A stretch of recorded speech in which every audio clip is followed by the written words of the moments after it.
오늘은 마태복음 15장부터 볼 차례지요. 네. 그러면 저 마태복음 15장 1절을 한번 읽고 이제 시작을 하겠습니다. 다 같이 한번 읽어보겠습니다. 시작. 그때에 바리새인들과 서기관들이 예루살렘으로부터 예수께 나와 가로되 당신의 제자들이 어찌하여 장로들의 유전을 범하나이까? 먹을 때 손을 씻지 아니하나이다. 이렇게 뭘 했어요? 심판을 했죠. 판단을 했죠. 우리는 음식을 먹을 때 어떻게 하나요? 아침에 일어나서 세수하지요. 네.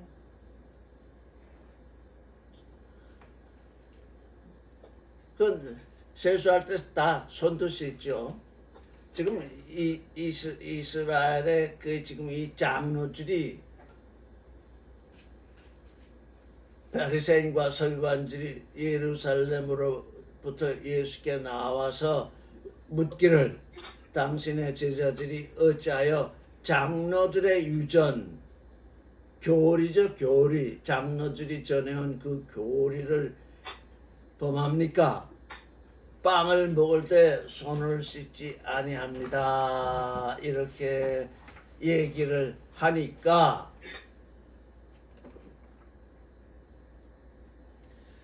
예수께서 대답하시기를 가라사대 너희는 어찌하여 너희의 유전으로 하나님의 계명을 범하느냐 이렇게 말씀을 하셨죠. 4절에 뭐라고 되어 있습니까? 하나님이 말씀하시기를 네 부모를 공경하라 하시고 또 아비나 어미를 회방하는 자는 반드시 죽으리라 하셨거늘 너희는 가로되 누구든지 아비에게나 어미에게 말하기를 내가 드려 유익하게 할 것이 하나님께 드림이 되었다고 말하기만 하면 그 부모를 공경할 것이 없다 하여 너희의 유전으로 하나님의 말씀을 폐하는도다. 이 유대인들은 왜 이 유대인의 이 장로들은 왜 이런 유전을 세웠을까요? 여기 지금 두 가지 유전이 나오죠. 떡을 뗄 때에는 반드시 손을 씻어라. 이게 뭐예요? 손을 씻는다는 건 뭐예요? 청결을 유지해라. 몸속으로 뭐예요? 더러운 병균이 들어가지 않도록 해라. 유대인들이 지금 그 청결, 이 청결에 대해서 이렇게 법을 세워가지고 유전을 세워서 그저 먹을 때에는 손을 씻도록 하는 거죠. 그런데 예수의 제자들은 먹을 때 손을 씻지 아니하잖아요. 왜? 예수님께서 그걸 강요하지 않았기 때문이죠. 예수께서 만약에 너희가 떡을 먹을 때에는 반드시 손을 씻어야 된다. 이렇게 법을 세우셨으면 다들 그렇게 손을 씻었을 것 아니에요. 유대인들은 그 장로들의 유전을 그렇게 지키는데 예수께서는 그들의 유전이 지금 무슨 일을 행하고 있는 거예요? 장로들의 유전이 뭘 하고 있는 거예요? 손 씻는 게 나쁜 것은 아니죠. 왜? 항상 청결한 손을 유지해야 하니까요. 근데 그 장로들의 유전이 또 어떤 일을 하고 있어요? 여기 뭐라고 그랬어요? 누구든지 아비나 어미에게 말하기를 내가 드려 유익하게 할 것이 하나님께 드림이 되었다고 하면 이렇게 말이 나와 있는데 내가 드려 유익하게 할 것이 이렇게 되는데 누구한테 유익하게 된다는 얘기인가요? 자기 부모한테 유익하게 된다는 거예요. 부모를 공양해야 되니까 부모를 공경하라 그랬으니까 부모에게 뭘 드리면 그 부모가 무슨 음식을 받든지 하여간 뭘 받으면 그것으로서 부모에게 유익이 될 것인데 뭐예요? 그렇게 될 것이 지금 부모하고 누구하고 지금 경쟁자로 세워놨잖아요. 누구예요? 하나님이 있고 부모가 있어요. 하나님이 먼저니까. 이게 지금 유대인 장로들의 생각이에요. 하나님이 먼저다. 그러니 하나님께 드렸으면 하나님께 내가 이거 하나님께 드렸다. 그러면 부모에게 드리지 않아도 된다. 이렇게 교리를 세운 거예요. 부모는 육신의 부모는 뭐예요? 지금 이 율법을 지금 그 교리로 만든 이 장로들은 뭐예요? 예? 율법에 뭐라고 그랬어요? 내 마음을 다하고 목숨을 다하고 혼을 다하고 뜻을 다해서 주 너의 하나님을 사랑하라. 지금 율법은 뭐예요? 내 이웃을 내 자신처럼 사랑하라. 율법의 계명은 지금 사랑하라는 얘기잖아요. 내 마음을 다하고 혼을 다하고 뜻을 다하여 하나님을 사랑하라. 네 이웃을 네 자신처럼 사랑하라. 이 두 가지 계명이 지금 율법의 강령이다. 율법에 거기에 다 달려있다. 그 두 가지 사랑을 이행하면 율법이 완성된다. 지금 율법은 그렇게 얘기를 하고 있는데 여기 유대인의 장로들은 어떻게 해요? 하나님이 있고 부모가 있는데 하나님께 드림이 되면 부모에게 드리지 않아도 된다. 이렇게 지금 말을 하는 거예요. 여러분의 일상 가운데서 이런 선택의 문제에 늘 봉착합니까? 내가 부모에게 드려야 하느냐, 하나님께 드려야 하느냐, 이런 문제에 봉착하신 분 한번 손을 들어보세요. 부모는 육신이에요. 나를 육신으로 낳아줬고, 하나님은 영의 아버지시에요. 영의 아버지는 우리에게 사랑을 요구하고 있어요. 근데 율법은 부모를 사랑하라 그러지 않았어요. 어떻게 하라고 그랬어요? 공경하라 그랬어요. 왜? 나의 육신을 낳아줬기 때문에 그 부모가 내게 공경을 받아야 돼요. 그래서 육신의 부모는 뭘로 공경할 수 있어요? 육신의 것으로 공경을 하게 돼요. 굳이 부모가 너는 나를 사랑해야 된다 이렇게 말하지 않고 있어요. 하나님은 부모를 공경하라 그랬어요. 그 대신 두 번째 계명이 있잖아요. 네 이웃을 네 자신처럼 사랑하라 그랬어요. 부모가 여기 이웃이 있는데 나의 이웃도 있고 부모가 있는데 부모는 어떤 존재인가요? 육신으로 볼 때는 내 이웃보다 더 가깝잖아요. 내 이웃보다 더 가까운 부모가 있는데 그 부모, 결국 내 이웃을 사랑하라는 건 부모를 사랑하라는 이 계명과 같잖아요. 그 사랑의 계명이 지금 둘이 지금 부딪히고 있어요. 내 마음을 다하고 혼을 다하고 뜻을 다하여 주 너의 하나님을 사랑하라. 네 이웃을 내 자신처럼 사랑하라. 이게 두 가지의 사랑의 계명이 있는데 이 장로들은 뭐냐? 하나님께 드림이 되었으면 부모에게 주지 않아도 된다. 근데 하나님께 드린다는 그것이 무엇입니까? 예수는 그걸 보신 거예요. 하나님께 드린다는 게 다 육신에 속한 것이에요. 사랑을 하나님께 지금 이 유대인들이 사랑을 하나님께 드렸으면 이렇게 예수께 책망받지도 아니하고 유대인들이 야훼 하나님께 심판받아서 망하지 않아요. 지금 사랑을 몰라요. 하나님을 사랑하는 것도 모르고 이웃을 사랑하는 것도 모르고 육신으로는 이웃보다 내 부모가 더 가까운데 지금 물건, 육신에 속한 것 이거 내가 하나님께 드렸으니 이제 부모에게는 주지 않아도 된다. 그럼 부모는 굶어 죽어도 된다는 얘기인가요?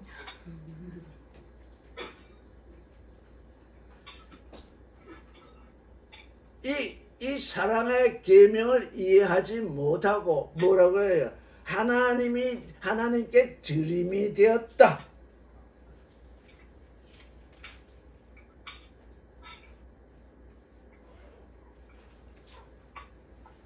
5절. 하나님께 드림이 되었다 할 때 그 드림이 뭐냐면 돌은 하나님께 내가 선물을 드렸다. 돌은 내 자유로 하나님께 선물을 드렸다. 자유로 하나님이 네 마음을 다하고 목숨을 다하고 뜻을 다하여 나를 사랑하라. 네 이웃을 네 자신처럼 사랑하라. 이렇게 계명을 주셨으면 그건 내 마음의 일이잖아요. 내 마음의 일이 마음에서 일어나는데 하나님께 선물을 드렸으니 나는 나의 부모한테는 선물 줄 수 없다. 이렇게 해석을 했다는 거예요. 부모는 나를 낳아주시니 육신으로 함께 있었고 장가 들고 시집 갔으면 떨어져 살 수도 있지만 그 부모를 공경하는 일은 내 육신에 속한 일이잖아요. 하나님은 육신의 선물을 원하시는 분이 아니에요. 정말 사랑을 원하시는 분. 하나님이 원하시는 것과 이 육신의 부모가 원하는 것이 달라요. 서로 충돌하지 않아요.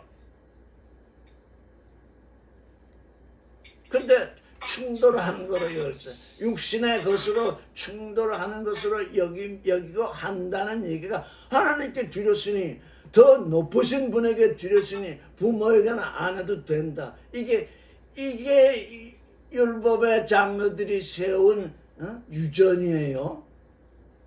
예수는 그걸 말씀하시는 거예요.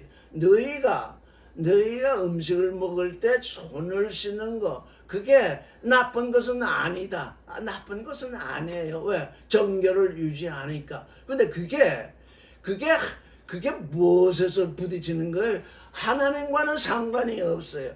인생의 길에서 우리가 인생의 길, 이 육신의 삶을 살 때 손을 씻느냐 안 씻느냐는 건 인생 자신의 일이지 하나님과 상관되는 일이 아니라고요. 그렇죠?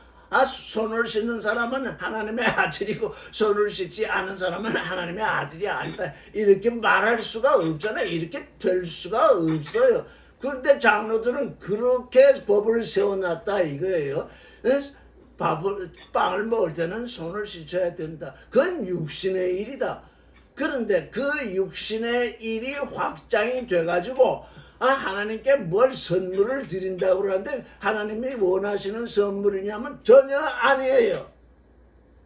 하나님이 그걸 원하시는 게 아니에요. 하나님은 내 마음을 다하고 목숨을 다하고 뜻을 다해서 나를 사랑하라.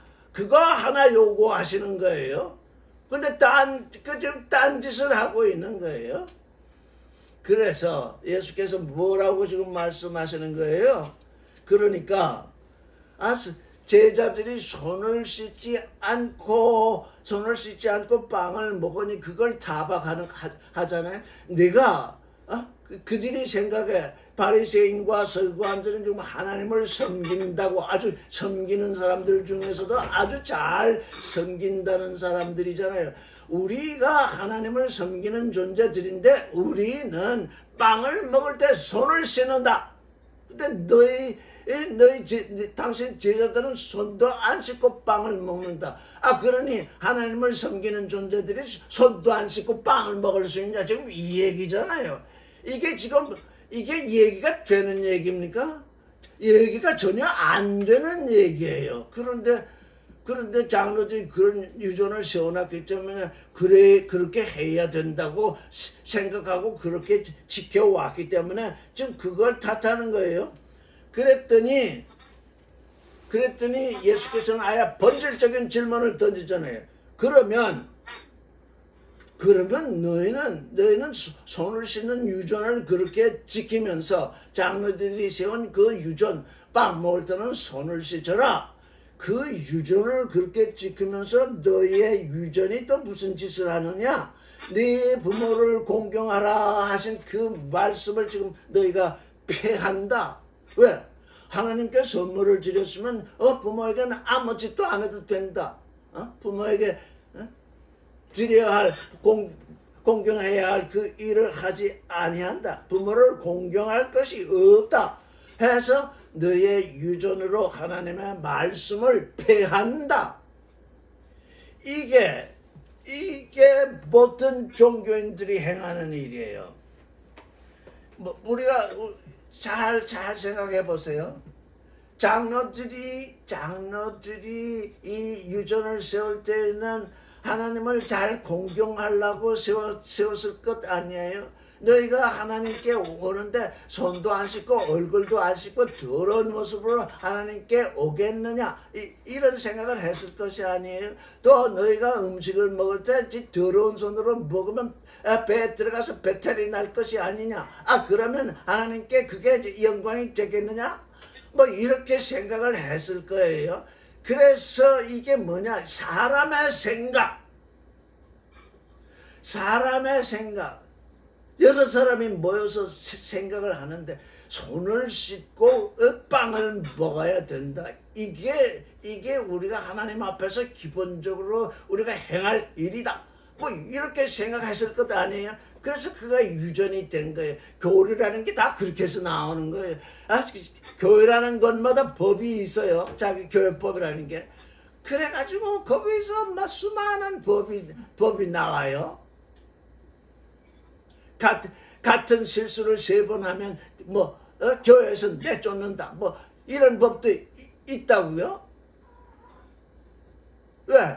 하나님을 잘 섬기려고 하는데 3번씩이나 자꾸 그러면 우리가 예배 볼 때 무슨 자꾸 헛소리를 하고 그러면 어떻게 하나님께 예배가 되겠냐? 아예 내쫓아 버려야 된다. 뭐 이런 식으로 사람의 생각이 모여서 교리를 만든다고요. 그때 그 생각, 그 일이 일어날 때의 생각, 자꾸 그런 일이 반복이 되니까 그게 좋은 것으로 여겨지잖아요. 그런데 그게 법이 돼버리면, 그게 전통이 돼버리면 그 다음에 그 법 때문에 어떻게 돼요? 하나님의 말씀이 죽어버린다가. 왜? 우리에게 죄 지은 자를 사하여 준 것 같이 우리의 죄를 사하여 주옵소서. 예수께서 이렇게 말씀하셨는데 우리에게 죄 지은 자를 단번에 처벌하고 단번에 내쫓고 우리는 그와 상종하지 아니하겠습니다. 예수의 말씀과 완전히 정면으로 대치되는 그런 법이 거기서 생겨나게 되는 것입니다. 거기에 우리의 고뇌가 있어요. 거기에서 사람들은 율법은 가깝고 장로들의 유전, 교회라는 곳에 그 자기 법은 가깝고 하나님의 법은 늘 먼 데 있잖아요. 그래서 주먹이 늘 가깝게 활동을 하는 거예요. 너희는 유전으로 하나님의 말씀을 배우는 데다 하나님의 아들이 되려고 하는 자, 하나님의 백성이 되려고 하는 존재가 하나님 앞에 와서 자기들의 유전으로 하나님의 말씀을 배하니 하나님이 왕이 되시겠습니까? 하나님이 그들을 보호하시겠습니까? 하나님이 그들과 상관이 있습니까? 입으로는 이사야 예언이 그렇잖아요. 입으로는 나를 존경하는데 내 마음은 내게서 멀다. 이게 교리라는 게 뭐예요? 입으로는 늘 하나님을 존경을 해요. 왜? 하나님을 앞에 두고 교리가 나오니까요. 하나님의 말씀을 가지고 교리를 만드니까요. 그래가지고 입으로는 이러쿵 저러쿵 하는데 그거 하다가 보니까 어떻게 돼요? 그 마음은 하나님으로부터 멀리 떨어져요. 하나님 사랑으로부터 멀리 떠나버리고 말아요. 하나님의 말씀을 패해버린다. 7절을 읽어보겠습니다. 시작. 외식하는 자들아, 이사야가 너에게 대하여 잘 예언하였도다. 일렀으되 이 백성이 입술로는 나를 존경하되 마음은 내게서 멀도다. 이 백성이 입술로는 나를 존경하되 마음은 내게서 멀도다. 모든 종교인들, 백성들, 하나님의 백성이라고 부름을 받는 모든 종교인들이 뭘 하느냐? 입술로는 그저 이제나 저저나 오늘이나 내일이나 낮이나 밤이나 할 것 없이 하나님 예수님하고 그 입술로는 부르는데 정작 그 마음이 하나님과 함께 있어야 되고, 정작 그 마음이 예수 그리스도와 함께 있어야 되는데 멀리 떠나 있다는 거예요. 여러분 자신의 마음을 봐야 돼요. 이제 입술로 말하는 건 늘 말은 늘 하고 있어서 하나님이라는 말을 하지 않는 존재도 없고 예수님이라고 하는 말을 하지 않는 존재는 없잖아요. 그런데 예수님 하나님 하면서 기도하면서 아이고 우리 좀 사업 좀 잘 되게 해주십시오. 뭐 어쩌고 저쩌고 마음은 하나님께 멀리 있어요. 하나님은 우리로 하여금 아들이 되라고, 네 마음이 나와 함께 있어서 나의 아들이 되라, 이렇게 하나님은 원하시잖아요. 그게 하나님의 사랑이잖아요. 그런데 우리는 그런 거 하고는 상관없고 지금 내가 하고 있는 사업 좀 잘 되게 해주십시오.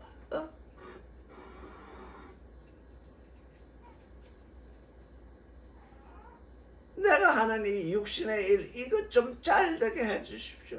또 그걸 설교라고 하고 누구는 열심히 기도하고 열심히 봉사하고 열심히 전도했더니 그냥 육신의 일이 충만하게 돼서 그냥 복을 잔뜩 받았다.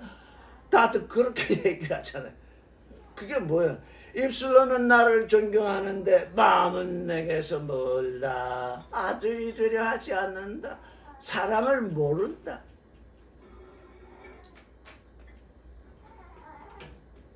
구절을 보겠습니다. 시작. 사람의 계명으로 교훈을 삼아 가르치니 나를 헛되이 경배하느니라. 이것입니다.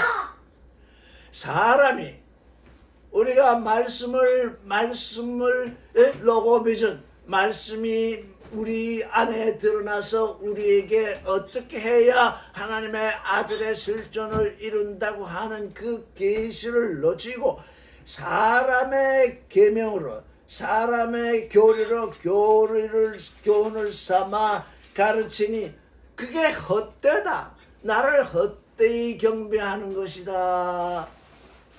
이게 지금 종교인들이 하는 일입니다. 유대인들이 하나님을 부르지 않아서가 아니라 유대교인들, 지금 이 교인들, 이 종교인들은 전부 입술로 하나님을 경외하지만 마음은 다 멀리 사람의 계명으로 경배하니 그 경배가 누구에게 하게 되느냐? 그게 우상이래요. 내게 이 땅에 복을 주는 그 존재, 그걸 하나님이라고 다들 부르는데 내게 육신의 복을 주는 존재가 하나님이라고들 다 부르는데 그게 그 하나님은 누구냐? 그게 우상입니다. 왜? 하나님은 나로 하여금 하나님의 아들이 되라고 그런 장엄한 지금 복을 우리에게 내리시는데 나는 그런 것하고는 상관이 없고 나는 육신을 가지고 이 땅에서 살 때 잘 먹고 잘 살았으면 좋겠습니다. 혹시 천당이라는 게 있으면 죽었다가 살아나서 거기 가면 되지요. 다들 그렇게 부활신앙이라는 게 다 그렇게 돼 있잖아요.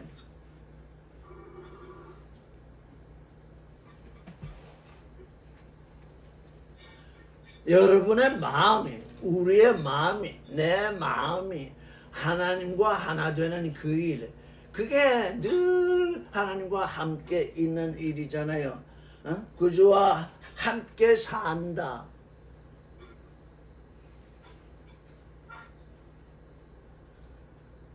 여러분 예수께서 보리떡 5개와 물고기 2마리로 5,000명을 먹이시고 12 바구니가 남았잖아요. 그랬을 때 그 떡을 먹었던, 빵을 먹었던 사람들은 어떻게 생각했죠? 이 사람이 곧 우리 임금이 될 사람이다. 그렇게 해서 임금으로 삼으려고 했잖아요. 사람들은 다 그래. 그래서 육신의 이익이 오면, 육신의 이익이 그냥 생기면 그때부터 세상 임금으로 섬기기 시작한다고. 사실 오늘날 다 거의 대부분의 사람들이 임금이 하나씩 있잖아요. 직장에 다니면 그 직장의 그 사장이 임금이잖아요. 그러니까 그 앞에서는 꼼짝을 못 하잖아요. 먹거리를 주는 존재, 그게 임금이 되게 돼 있고 임금으로 다 섬기려고 그래요. 근데 예수께서는 보리떡 5개와 물고기 2마리로 5,000명을 먹이신 그 일에 대해서 뭐라고 말씀하셨나요?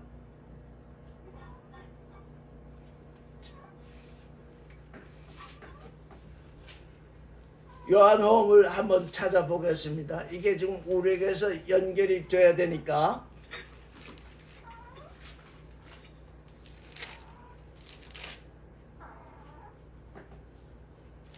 (6장 22절부터) 같이 한번 읽어보겠습니다. 요한복음 6장 22절 시작. 이튿날 바다 편에 서는 무리가 배 한쪽밖에 다른 배가 거기 없는 것과 또 예수께서 제자들과 함께 배에 오르지 아니하고 제자들만 가는 것을 보았더니 그러나 지베랴의 배들이 주의 축사한 후에 여럿이 떡 먹던 그것이 가까이 왔더라.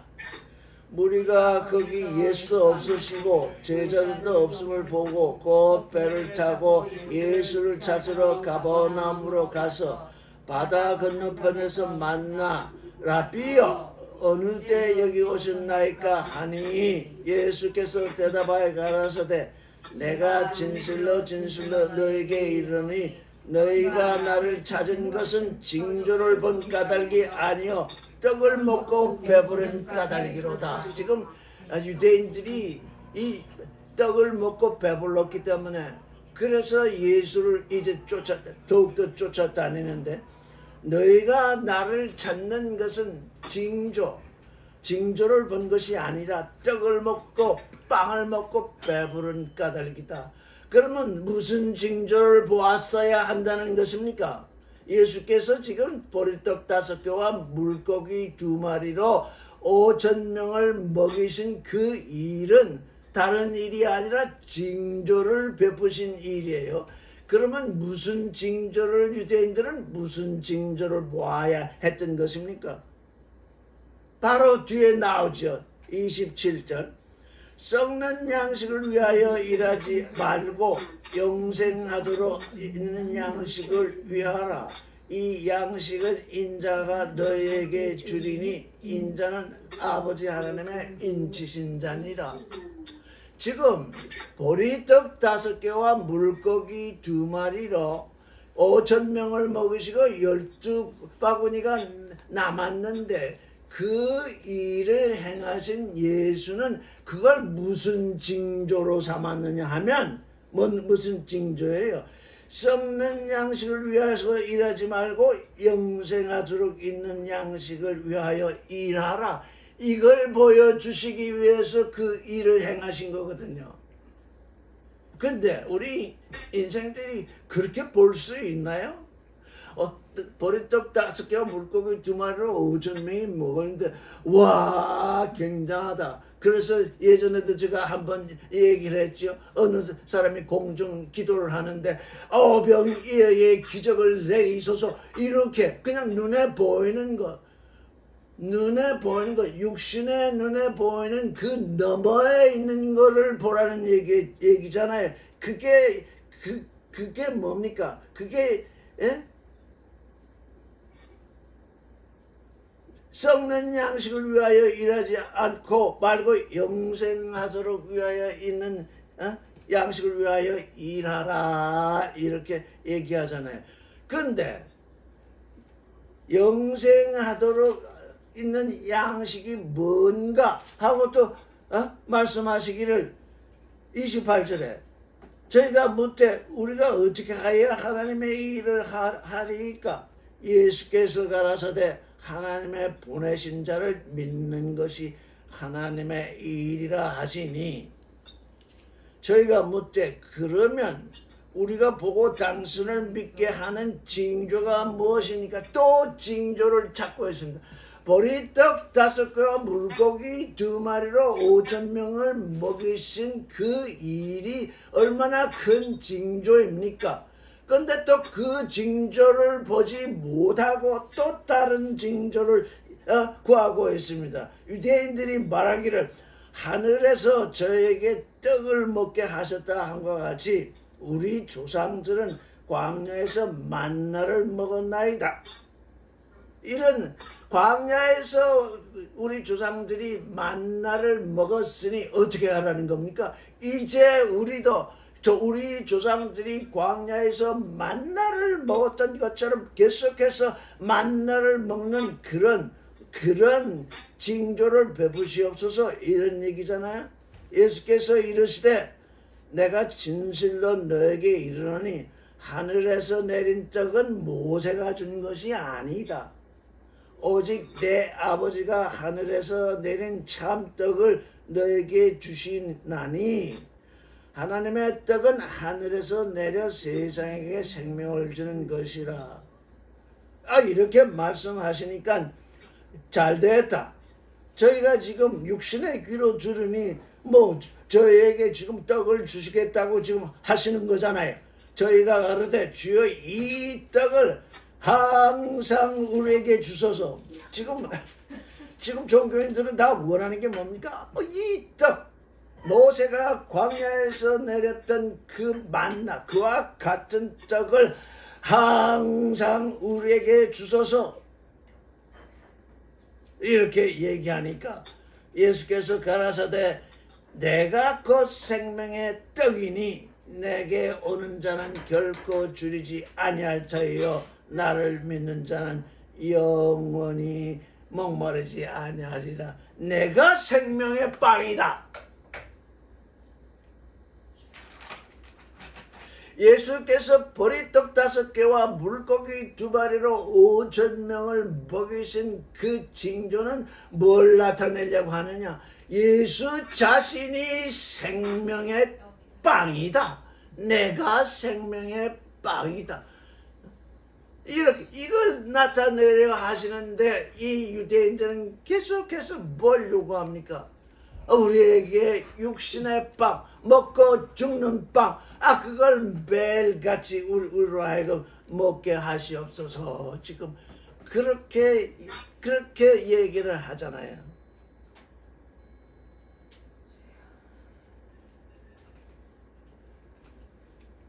그러니까 예수께서 행하시는 일, 예수께서 말씀하시는 그 말씀, 그게 행하시는 일을 보아도 유대인들은 보아도 보지 못하고 그의 말씀을 들어도 듣지 못하고 그러니 마음으로는 더욱 깨닫지 못하죠. 지금 우리 종교인들의 상태가 그러합니다. 성경이 이렇게 계속 내려오고 있는데 보아도 무엇인지 보지 못하고 들어도 무엇인지 듣지 못하고 마음으로 생각해도 무엇인지 깨닫지 못하고 있는 것이 이 종교인들입니다. 하나님의 아들이 되라고 부름을 받았는데 자꾸 종교인으로 내려앉잖아요. 그래서 적어도 하나님이 나를 하나님의 아들로 부르셨다는 그게 도대체 뭔가? 내가 아들이 된다는 얘기가 도대체 뭔가? 그걸 보고 듣고 깨달아야 되잖아요. 그게 항상 내 마음에서 지금 내 마음에 이렇게 있어야 되잖아요.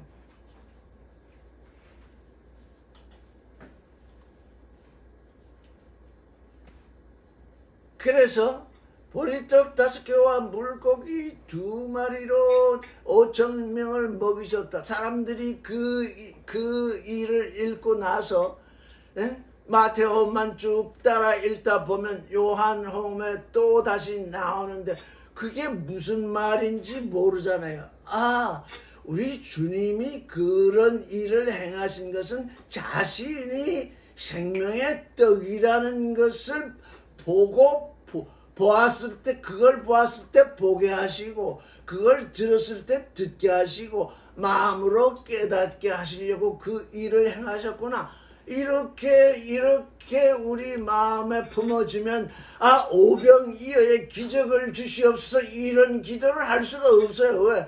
지금 예수 그리스도께서 우리의 생명이 떡이라고 하시기 위해서 그 일을 행하셨기 때문이에요. 하나님이 우리에게 계명을 주시고 말씀을 주시는 것은 육신의 눈으로 보고 육신의 눈으로 보는 그대로 행하라는 것이 아니잖아요.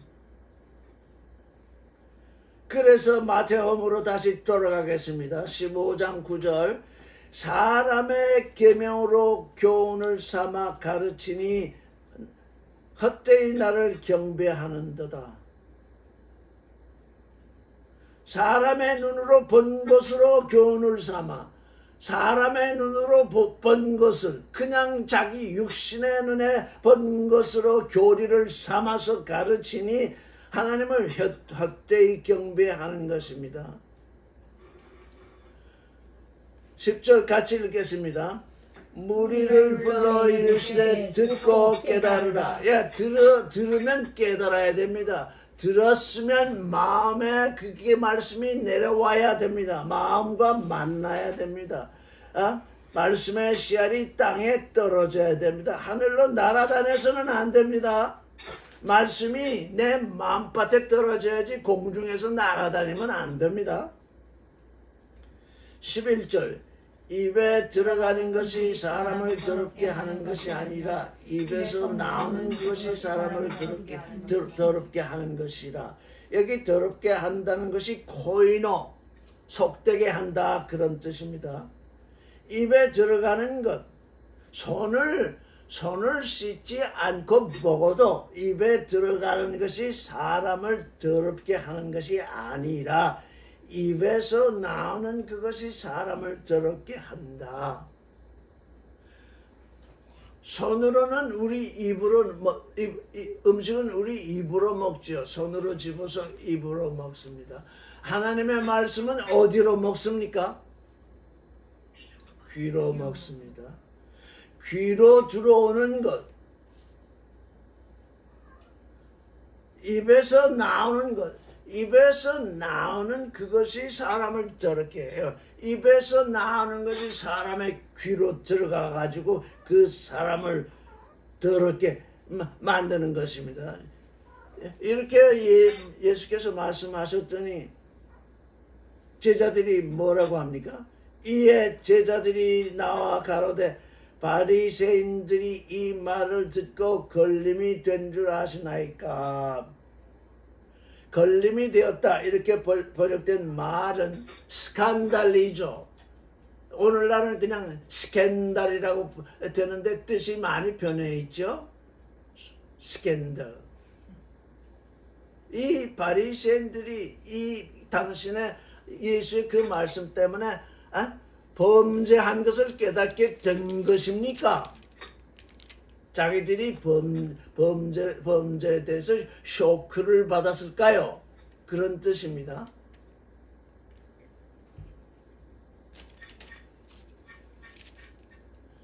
(13절) 예수께서 대답하여 가라사대 심은 것마다 내 천부께서 심지 않은 것은 뽑힐 것이다. 바로 이것입니다. 무엇이든지 사람들이 다 자기 마음에 심습니다. 자기 마음에 심는데 누구? 하늘 아버지가 심지 않은 것은 다 뽑힌대요. 그러니까 뽑힐 것을 심는 자는 다 어리석은 자들이죠. 아버지 하나님이 우리 아버지께서 심어야 아들이 되는데 아버지가 심지 않은 것은 전부 가라지잖아요. 아들이 아니잖아요. 그건 다 뽑혀버린대요. 그건 어떻게 할 수가 없대요. 그건 아버지가 뽑아버리신대요. 그러니 교리라는 것이 얼마나 무서운 것인가. 아버지가 심고자 한 그 씨알이 아니고 사람들이 자기 뜻대로 심은 그건 다 뽑힌대요.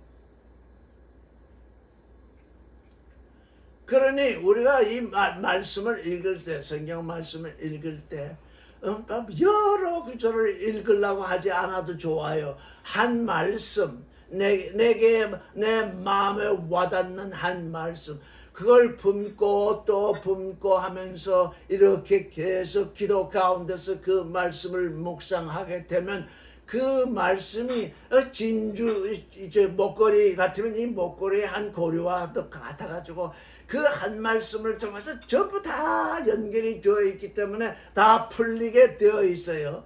한 말씀이 또 다른 말씀으로 나를 이끌어 간다고요. 내 천주께서 심지 않으신 것은 뽑힐 것이다.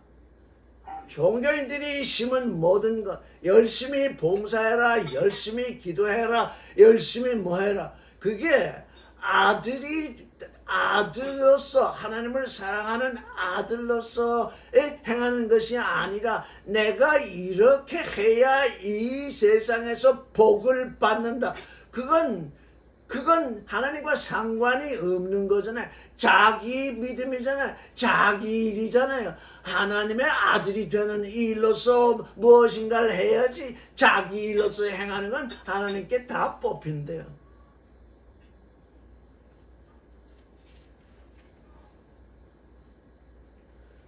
그러니 우리의 기도는 무엇부터 시작돼야 됩니까? 내가 지금 당신께 기도하고 있는 것이 내가 지금 당신의 아들이 되는 그 일을 향해 가는 것입니까? 아니면 내가 내 소원을 이루려고, 내 육신의 소원을 이루려고, 나의 에고 비전을 이루려고 지금 이루고 있습니까? 그거 기도하기 전에, 기도하면서 하나님께 물어야 돼요. 왜?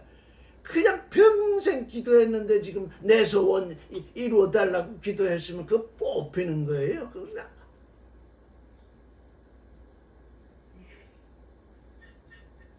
(14절을) 읽겠습니다. 그냥 두어라. 저희는 소경이 소경을 인도하는 자로다. 만일 소경이 소경을 인도하면 둘 다 구덩이에 빠지리라 하셨어요. 이거 그냥 두시래요.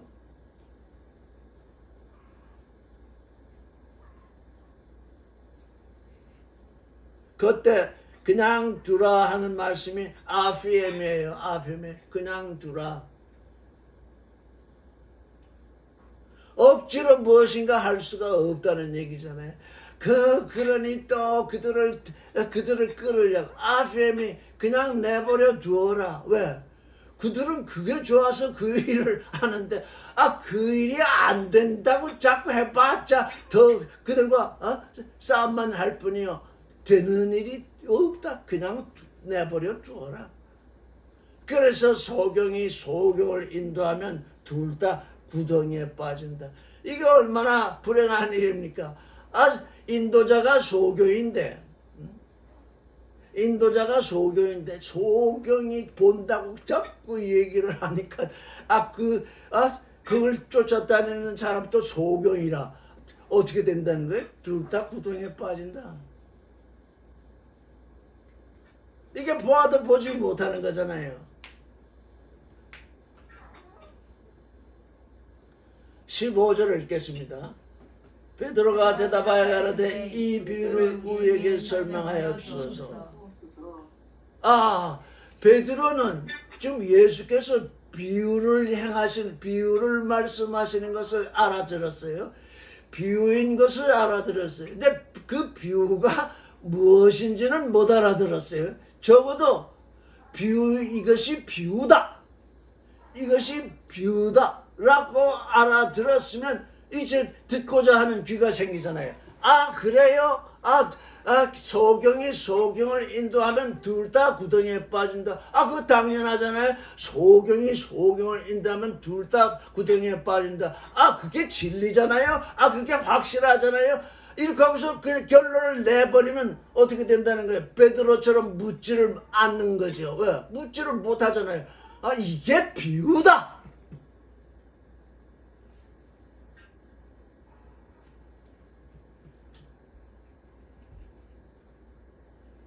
16절 예수께서 가라사대 너희도 아직 깨달음이 없느냐. 너희도 아직 깨닫지 못하느냐. 예수와 함께 다니면서 예수의 모든 말씀을 듣고 실제적으로 비유로 말씀하시고 또 그 비유를 풀어서 실상을 말씀해 주시곤 했는데, 요 간단한 비유, 입으로 들어가는 것이 사람을 더럽게 하는 것이요 입에서 나오는 것이 사람을 더럽게 한다. 그 비유, 그걸 베드로가 비유인지는 알았는데 그 비유가 뭔지는 몰랐다는 얘기잖아요. 그래서 예수께 묻잖아요. 예수의 제자, 하나님의 아들이 되고자 하는 자는 성경을 읽을 때 어떻게 돼요? 내게 비유로 다가왔으면 내가 이거 정말 내가 이해가 안 됩니다. 이 말씀이 뭔지 이해가 안 됩니다. 아마 이 말씀이 비유인지 모르겠습니다. 그러면 이 비유가, 이 말씀이 무엇인지, 말씀은 말씀 자신을 드러내니까 이 말씀이 무엇인지 내게 드러내 주십시오. 이렇게 간구를 해야 되잖아요. 근데 다 겉으로 읽잖아요. 다 겉으로 읽어서 예수께서 이렇게 말씀하시고. 근데 가장 중요한 건 뭐냐? 말씀을 읽을 때 다 나를 빼고 읽는다는 거예요. 거기서 지금 이 말씀은 내게 대하여 얘기를 하고 있는데, 나에게 지금 말씀을 하고 있는데, 나는 제외하고 성경이 어떻게, 성경 박사들이 많은 것은 뭐예요? 나를 제외하고, 그 말씀이 어떻게 구조가 되어 있냐, 겉으로 어떻게 쓰여 있냐, 그것만 자꾸 읽고 있으니까, 나를 빼고 있으니까 내가 읽혀지지 않아요. 나를 읽으라고 지금 와 있는 책인데.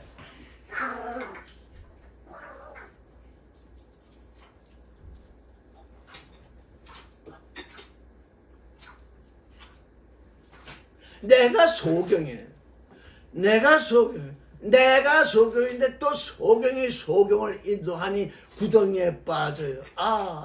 정말 내가 소경이 아닌가? 내가 지금 어디에 대하여 소경인가? 이걸 읽으라고 하시는 얘기인데, 여기 소경이 소경을 인다면 둘 다 구덩이에 빠지는구나. 그거 맞는 말이네. 나를 빼고 읽어요. 그러니 내게 와닿는 건 하나도 없어요. 나를 읽어야 돼요. 이 비유를 우리에게 들려주십시오. 베드로가 늘 앞장서서 얘기하잖아요. 12제자 중에서 제일 앞장서서 얘기하는데, 베드로의 얘기가 잘 될 수도 있고 또 잘못될 수도 있어요. 잘 돼도 좋고 잘못돼도 좋아요. 왜? 그가 거기서 잘못되는 것이 예수에게 눈에 드러나서 또 책망을 받고 고칠 수 있고, 그가 비유를 설명해 주십시오. 그러니 또 다른 12제자들도 다 그 비유의 설명을 들을 수 있으니 좋잖아요. 물어야 돼요. 물어요. 구하라 할 때 영어는 번역이 어떻게 되어 있냐? ask예요. 물으라. ask. 사람들이 묻는 걸 두려워해요.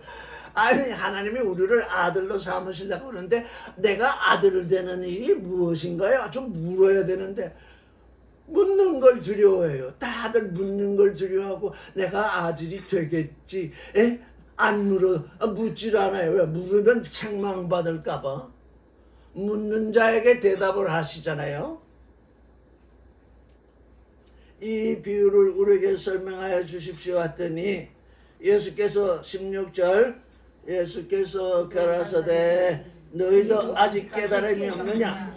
17절, 입으로 들어가는 것은 배로 들어가서 뒤로 내버리는 줄을 알지 못하느냐. 입에서 나오는 것들은 마음에서 나오느니 이것이야말로 사람을 더럽게 하느니라. 앞에 입으로 들어가는 건 육적인 일이요, 18절에 입에서 나오는 건 영적인 일입니다. 이 이스라엘의 종교인들, 바리새인과 유대인들은 육적인 그 일에 그렇게 집착을 했잖아요. 안식일을 지킨다. 그것도 육적인 일이잖아요. 그죠? 안식일에 뭘 해야 된다, 뭘 해야 된다. 근데 너희는 인자는 안식일의 주인이다. 사람이 안식일의 주인이라야지 안식일이 사람의 주인. 이게 예수께서 우리에게 가져오신 대변혁이잖아요. 모든 사람들이 종교인들은 무슨 날, 주일이라는 날, 안식이라는 날, 그걸 지켜야 천국에 간다 이렇게 생각을 하는데, 주님은 그 모든 날들이 내 사람이 그 날의 주인이다. 그 날을 거룩하게 하는 것은 사람이지 그 날이 거룩해서 지켜야 하는 것이 아니다. 이게 주님이 가져오신 우리 생각의 대변혁이잖아요. 그러니까 주님이 오신 지 2000년이 지났는데 안식일을 지켜야 된다고 하는 사람들은 뭐예요? 그는 지금 안식일의 종들이 되어 있잖아요. 주일 성수, 그것도 주일이라는 날의 종이 되어 있잖아요. 내가 주일날에 주님을 더 가까이 하고 예배하는 것은 뭐예요? 주님과 가까이 하기 위해서 그날을 더 가까이 하는 건 나이지, 주일날이 거룩해서 그날을 지키는 것이 아니잖아요. 이게 생각이 전환돼야 돼. 어디서? 하나님의 아들이 아니면 그 생각이 전환이 되질 않아요. 하나님의 아들이 거룩한 존재잖아요. 내가 거룩한 존재니 내가 어느 날이든 내가 거룩하게 하나님을 향해서 살겠다. 이러면 모든 날을 거룩하게 살 수 있잖아요. 그런데 어느 한 날을 거룩하다 하면 그 날의 종이 되어버린다고요. 그래서 율법에서도 너희는 안식일을 기억해서 거룩하게 하라 했지, 안식일을 기억하여 거룩하게 지키라 하지 않았어요. 그 번역이 그렇게 틀려 있다고요. 안식일을 기억하는데 그 날을 기억하거든 그 날을 거룩하게, 내가 거룩하게 하라.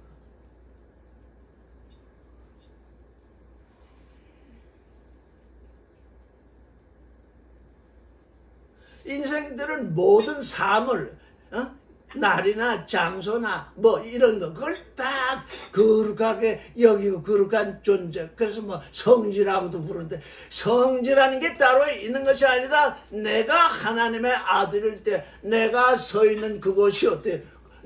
거룩한 존재가 서 있으니 거기가 거룩한 곳입니다. 하나님은 어디나 계신다고 그러잖아요.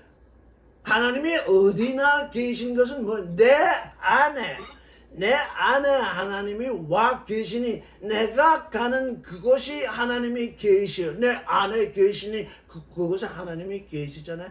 하나님 편재론 그래가지고 하나님은 어디나 계시다. 그러면 하나님은 신발 속에 있고 하나님은 저 길가에 있고 이렇다는 얘기입니까? 아니잖아요. 내 안에 하나님이 계시니 내가 있는 그곳에 하나님이 계신다. 이렇게 해야 이게 우리 하나님의 아들이 거룩으로 지금 사는 일이지. 이스라엘 오늘 예루살렘 성전 있는 요즘 거기서 맨날 전쟁이 일어나잖아요. 거룩한 곳에 맨날 일어나는 게 전쟁뿐이잖아요.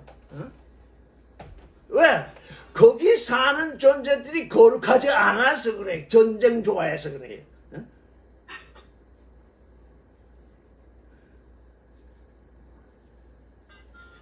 우리 자신이 그래서 하나님은 우리 자신을 성전이라 부르잖아요. 성령이 우리 안에 와 계신 건 우리를 성전으로 삼고 계시기. 사람들은 그게 너무너무 두렵잖아요. 내가 성전인데 내가 거룩하게 살지 못하니까 건물 하나 지어놓고 거기다가 성전이라 이제 이름 붙이고 일주일에 한 번씩 나와서 몇 시간 동안 거룩한 그 해야 그래도 내가 위로를 받죠. 내가 성전이다 이러니까 이게 내가 너무나 거룩하다 하니까 내가 너무너무 위축돼 버리잖아요. 왜? 나는 거룩하지 못한데 이거 어떻게 하지? 하면서 딴 데다가 거룩을.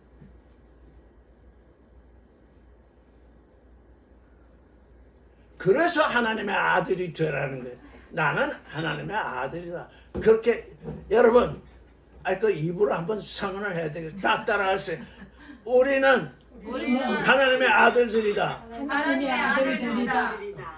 우리는 우리는 거룩한 거룩한 성전이다. 성전이다. 딴 데 있지 않다. 딴데 있지 않다.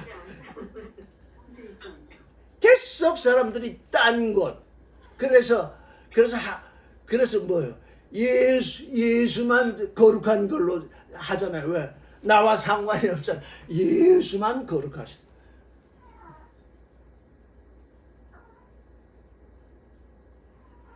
이게 아들 되는 일과 종교인 되는 이 일의 이 생각.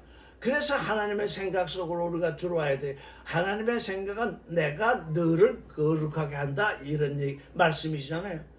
근데 우리는 저는 밖에 있을 터이니 저기 내가 짓는 집 하나를 좀 거룩하게 하십시오. 내가 거기 일주일에 한 번씩 나가겠습니다.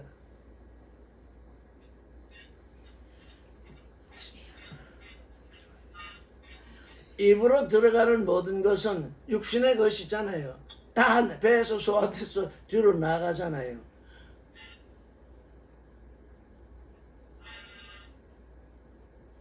입에서 나오는 것들이 어디서 나온다고요? 마음에서 나온다잖아요. 마음에서. 그게 사람을 더럽게 한대요. 자, 마음에서 나오는 게 무엇이길래? 예수께서 바라보신 그것이 마음에서 나오는 것이 있는데 그것들이 지금 사람을 더럽게 한대요. 그런데 그 마음이 누구의 마음이냐? 여기 보니까 그 마음이 종교인들의 마음이에요. 세상 사람들은 여러분 따지지도 마세요. 내가 종교인이냐 아니냐? 내가 하나님의 아들이냐 종교인이냐 둘로 지금 나뉘게 되어 있으니까 내가 양이냐 내가 염소냐 둘로 나뉠 수밖에 없는 실정이니까 나의 마음에서 나오는 게 뭐냐? 첫째, 악한 생각이래요. 악한 생각. 악한 생각은 뭔가요? 내가 선악지식으로 우리가 선악지식을 따라서 생각을 하면 전부 그게 악한 생각이에요. 내 생각이 아주 선하다. 종교인들이 자기들 생각에 가장 선하다고 생각하는 것을 교리로 삼는데 그게 악한 거예요. 왜? 그게 하나님의 뜻을 배반하고 하나님의 말씀을 폐하니까요. 종교인들이 무엇을 선하다고 여기든지 그게 악한 것이에요. 법을 딱 세우면 그게 하나님의 법을 위반하기 때문에 그게 전부 악한 생각이에요. 여기서 우리는 하나님의 생각 속으로 들어가는 그 일, 그 일이 여기서 나뉘는구나. 내가 선악지식을 따라서 생각하던 그게 끝나야 되는구나. 하나님이 예비하신 생명, 하나님이 예비하신 사랑, 하나님이 예비하신 거룩, 하나님이 예비하신 진리, 늘 그 안에서 움직여야 내 육신이 악한 생각에서 움직이다가 글로 지금 옮겨가고 있는 중이잖아요. 악한 생각이래요. 이걸 주님은 악한 생각이라 했는데 저는 이걸 아주 선한 생각, 하나님이 선하시면 이런 일이 있겠습니까? 하는 그 생각, 아주 선한 하나님으로 여기는데 하나님은 그 선하시기 원하시는 분이 아니라 하나님은 거룩하신 분이요. 하나님은 생명이시요. 하나님은 거룩이시요. 하나님은 진리이시요. 사랑이시잖아요. 그 모든 것은 선악, 이것하고는 차원이 달라요. 이 선악은 땅에 기어다니는 존재들이 생각하는 거예요.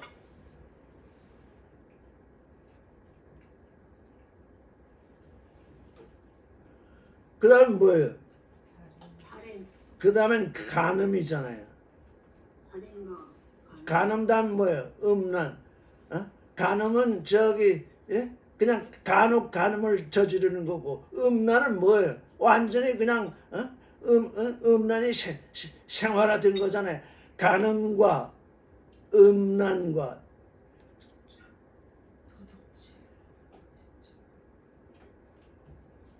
살인은 안 하셨어요? 살인이 먼저 나와요. 뭔가 하나 비었다 생각했더니 살인이네. 지금 이게 율법에 나오는 거예요. 자, 보세요. 악한 생각. 내게 다른 신을 두지 말라. 우상 섬기지 말라. 그게 뭐예요? 그게 악한 생각이에요. 내게 우상을 만들지 말라. 그게 악한 생각이에요. 내 하나님의 이름을 망령되이 일컫지 말라. 그게 악한 생각이라고요. 그런 생각들을 하지 말라. 그 다음에 뭐예요? 살인. 안식일을 기억하여 거룩하게 하라. 이렇게 말씀하셨는데 안식일을 기억하여 거룩하게 지키라. 이거 악한 생각에 자꾸 뭘 지키려고 하는 거. 왜? 내가 어렸을 때 뭔가 할 수 없잖아요. 어렸을 때 이 자꾸 성장을 해서 뭔가 할 수 있을 때가 와야 하는데 이게 이렇게 얘기를 했던 사람들은 다 어린아이 믿음으로 있기를 원해. 나는 아무것도 할 수 없는 어린아이 믿음으로 살고 싶습니다.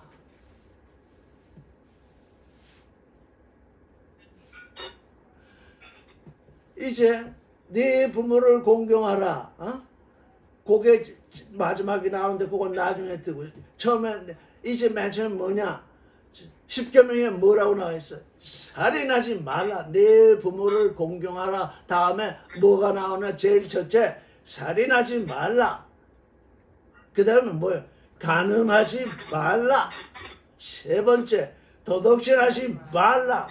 네 번째 거짓 증거하지 말라.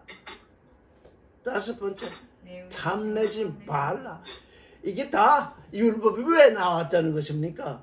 마음에서 나오는 것들이 마음에서 나와서 우리의 행동으로 나오는 것들이 다 하나님이 원하시지 않는 그 더러운 것들이기 때문에 그걸 하지 말라. 이렇게 하나님은 그 십계명으로 말씀을 하잖아요. 회방이다. 회방. 이거 하나님의 이름을 망령되이 일컫지 말라. 거기에도 소속되고 내 부모를 공경하라. 거기에도 소속되잖아요. 부모를 공경하라. 이게 십계명에 나와 있는 거 다 지금 여기 나오는 거예요. 그러니까 예수님은 어떻게 내가 율법을 폐하러 온 것이 아니고 온전하게 하러 왔다. 그 율법이 어디에 속한 일이냐? 내 마음에 속한 일이다. 내 마음에 속한 일이다. 하나님의 아들이 되는 자는 이 내 마음에서 나오는 이런 입에서 나오는 이런 일들이 입에서 나오지 않게 해야 된다. 안아야 된다. 않게 해야 된다 그러면 또 계명이 되는데 하나님의 아들의 실존을 이루었으면 이런 말이 입으로 나오지를 않지요. 20절 이런 것들이 사람을 더럽게 하는 것이요 씻지 않은 손으로 먹는 것은 사람을 더럽게 하지 못하느니라. 장로의 유전이 사람을 더럽게 하고 하나님의 말씀은 사람을 깨끗하게 하는 거잖아요. 사람의 유전이 하나님의 말씀을 폐하는 거니까 사람을 더럽게 하는 것입니다. 우리가 말씀 안에서 영과 생명으로 살면 사람들이 교리 안 만들어도 하나님의 아들이 사람이 만든 교리에 걸리겠습니까? 거룩으로 사는 존재가 사람이 만든 교리에 저촉이 되겠습니까? 사랑으로 사는 존재가 사람이 만든 교리에 저촉이 되겠습니까? 다 초월하게 되잖아요. 진리로 사는 존재가 사람의 선악지식에 걸리겠습니까? 사람의 선악지식으로 보면 진리로 사는 존재가 사람의 선악지식에 걸리게 되죠. 그래서 유대인들이 예수를 십자가에 못 박게 되는 것 아닙니까? 자기들이 세운 교리를 따라 사는 것이 아니고 하나님의 말씀을 따라 사니까 이 사람은 이다이다. 이 사람은 하나님의 회방자다. 그래서 죽이게 되는 것이잖아요.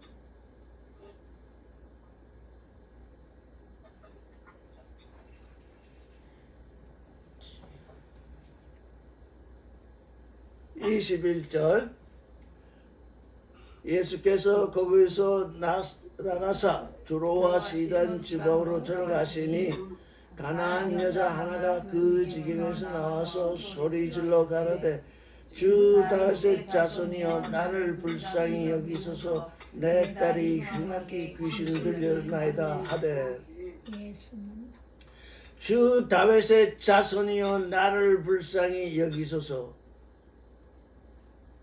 다윗의 자손은 이스라엘 사람들이 다윗의 자손이잖아요. 유대 사람들이 다윗의 자손이잖아요. 근데 가나안 여자는 이 다윗의 자손하고는 사실상 상관이 없잖아요. 그렇죠? 다윗의 자손, 이 가나안 여자는 예수가 다윗의 아들인 것은 알았죠. 아들인 것도 알고 그가 자기를 불쌍히 여기실 것도 알았지요. 내 딸이 흉악히 귀신 들렸나이다. 지금 이 가나안 여자는 무엇으로 주님과 소통을 하고 있습니까?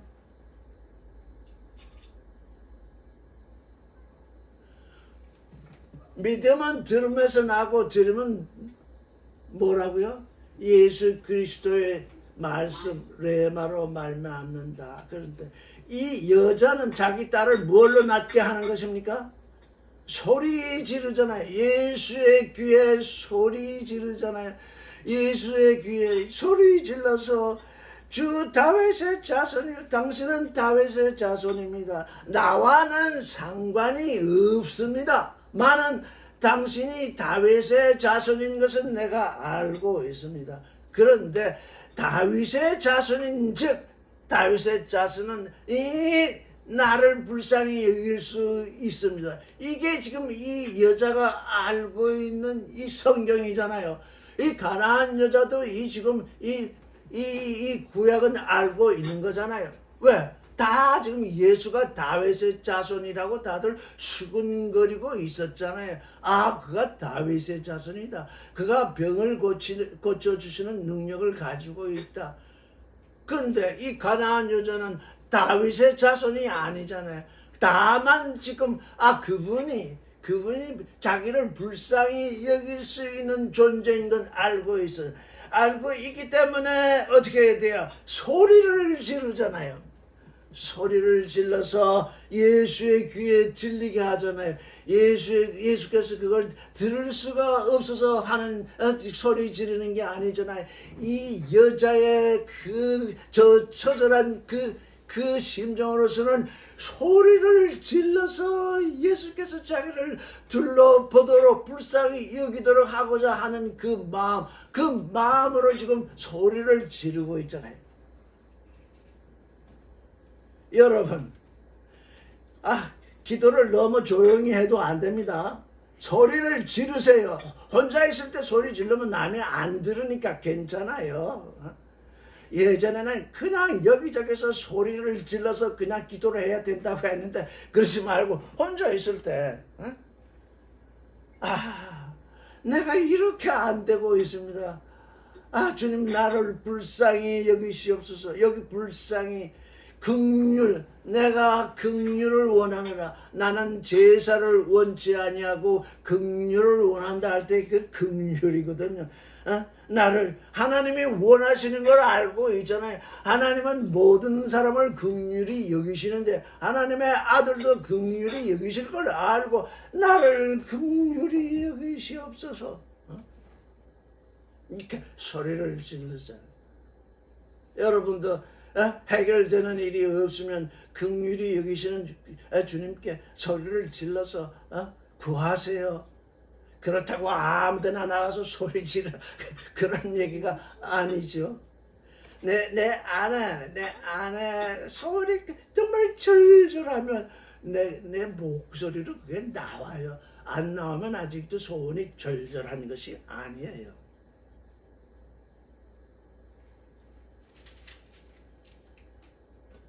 (23절) 예수는 한 말씀도 대답하지 아니하시니 제자들이 와서 청하되 그 여자가 우리의 뒤에서 소리를 지르니 보내소서.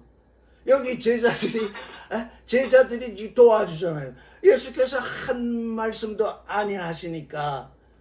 왜요?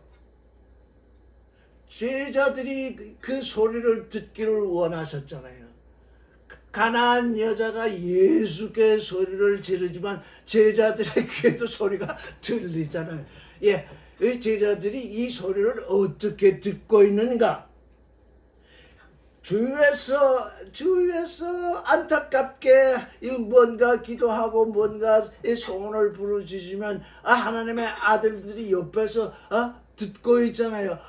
저렇게 간절히 지금 부르짖고 있구나. 그러면 어떻게 해요? 우리도 같이 주님 저렇게 간절히 부르짖고 있는데 좀 돌려보내시지요. 여러분 옆에서 부르짖고 있는 소리에 나는 상관이 없다. 이게 아니에요. 나의 나됨은 너의 너됨을 위하여 있고 너의 너됨은 나의 나됨을 온전케 해요. 잘 들으세요. 나의 나됨은 너의 너됨을 위하여 있고 너의 너됨은 나의 나됨을 완성시켜요. 제자들이 청하여 말하되 여자가 뒤에서 소리를 지르오니 시끄럽다는 얘기잖아요. 우리 귀에 또 소리가 들려오니 보내소서. 24절 예수께서 대답하여 가라사대 나는 이스라엘 집에 잃어버린 양 외에는 다른 데로 보냄을 받지 아니하였노라 하시는데 벌써 여자는 그 얘기를 들었잖아요. 나는 어떻게 예수께서 큰 소리로 하셨는지 어쩐지 모르겠는데 나는 이스라엘의 집에 어린 양 외에는 다른 데로 보냄을 받지 아니하였노라. 이거 굉장한 말씀이에요.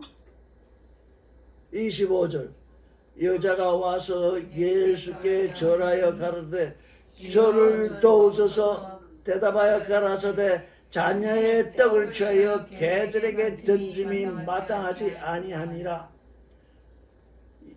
여자가 가로되 주여 올소이다마는 개들도 제 주인의 상에서 떨어지는 부스러기를 먹나이다 하니 이에 예수께서 대답하여 가라사대 여자야 네 믿음이 크도다.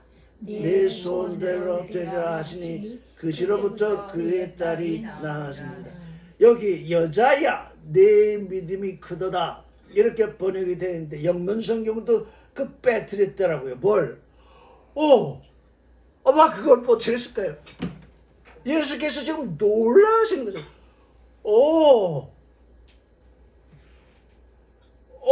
여자야. 여자요.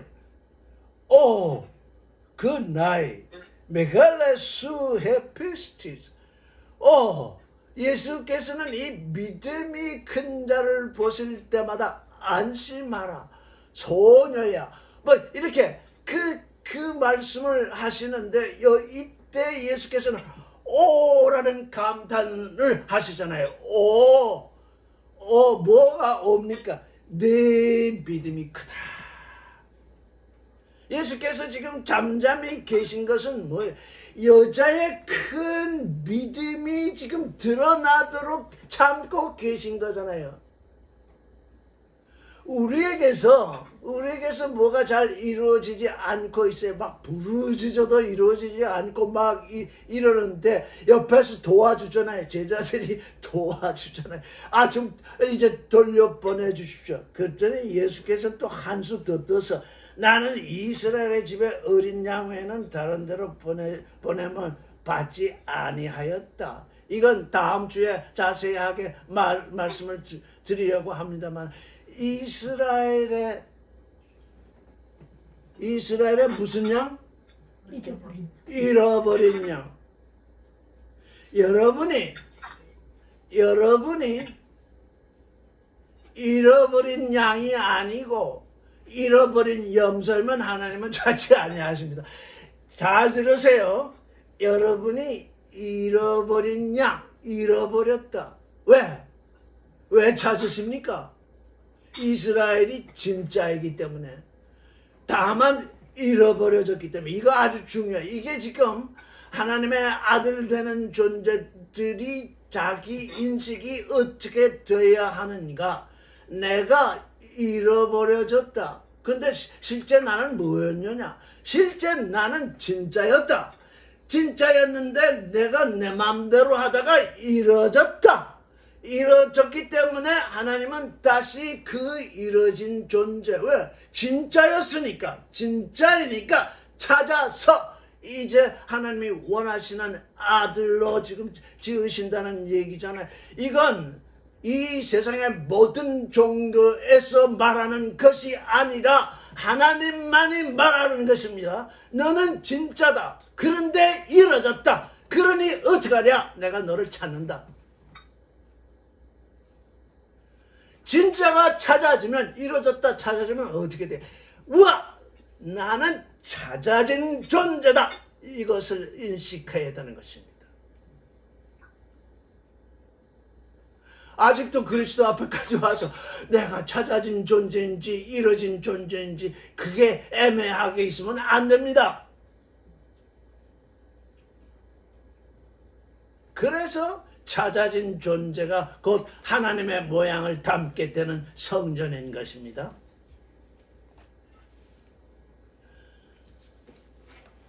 오늘은 뭐까지?